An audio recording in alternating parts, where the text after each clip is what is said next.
I heard it through the wall, my father's voice, low, certain, final. Your sister, she doesn't deserve a dime. She's out. And then the worst part, the silence, followed by my mother's smile. Not protest, not defense, just approval. I didn't say a word. I didn't let the floorboards creak. I just turned, walked down the hall, and made my decision. By the time dawn touched the curtains, every cent with my name on it was already gone. That was the moment they lost me, not because of what they said, because of what they revealed. You'd think betrayal comes loud with shouting and slammed doors. Mine came quiet. I used to believe my parents loved me in their own way. My father, the provider. My mother, the caretaker.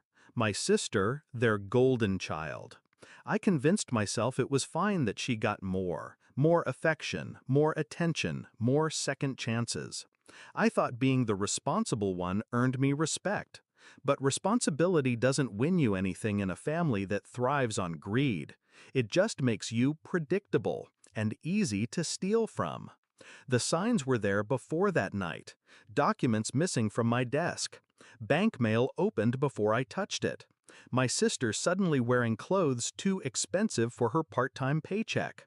My father's casual questions about my salary, phrased like jokes but sharp with intent. I ignored it. I told myself I was paranoid. But hearing him say it out loud, "She doesn't deserve a dime," turned paranoia into certainty. I wasn't paranoid. I was prey. That night, I became something else. I didn't cry. I didn't confront them. I just sat at my laptop. Steady hands, calm breath. I transferred my money, every savings account, every certificate of deposit, every retirement contribution into new accounts under a trust. One signature, one firewall they could never break through.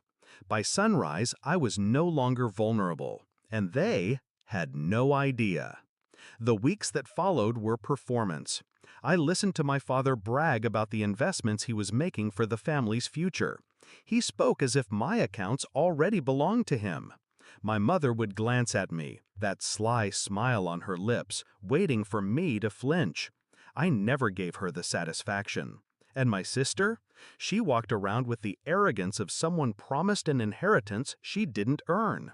She dropped hints about the car she wanted, the house she'd live in, the trips she'd take. My future already spent in her head. I let them dream.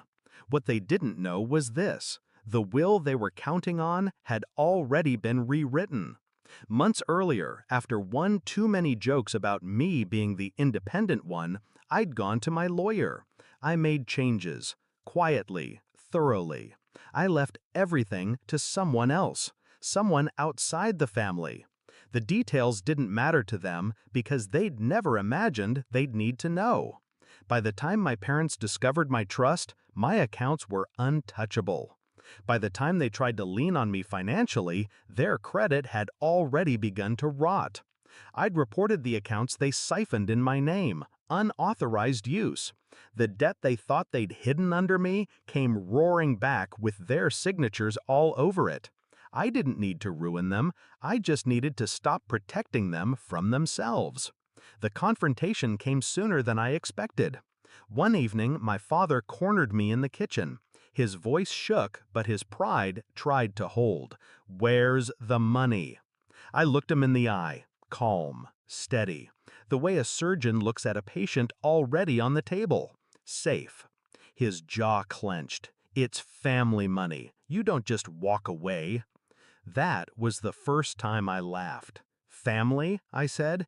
"You already decided I was out." My mother stepped in then, her smile thinner now, desperate. "We didn't mean it. You know how your father talks." I set my glass down on the counter. The sound echoed in the silence. "You knew exactly what he meant. You always do." Her face cracked then, fear where smugness used to be. My sister stormed in, furious. "You're ruining everything. Dad promised." "Dad promised you my life," I cut in, "but it was never his to give." The fallout was brutal. Their creditors came knocking. The debts in their name swallowed their savings. The house they thought they'd secure with my money slipped through their fingers. My sister's big plans evaporated into smoke. And me? I watched from the outside, untouched. Every letter, every phone call, every desperate plea deflected. I was no longer their scapegoat. I was the wall they broke themselves against. I think back to that night often. My father's certainty, my mother's smile, the knife they thought they'd slid between my ribs. I let them believe they had me. I let them believe I was weak, predictable, theirs to use. But that night, when I moved my money, I moved something else. My loyalty, my forgiveness, my last tie to them. Now, when I see them, I don't feel anger. I don't feel pity. I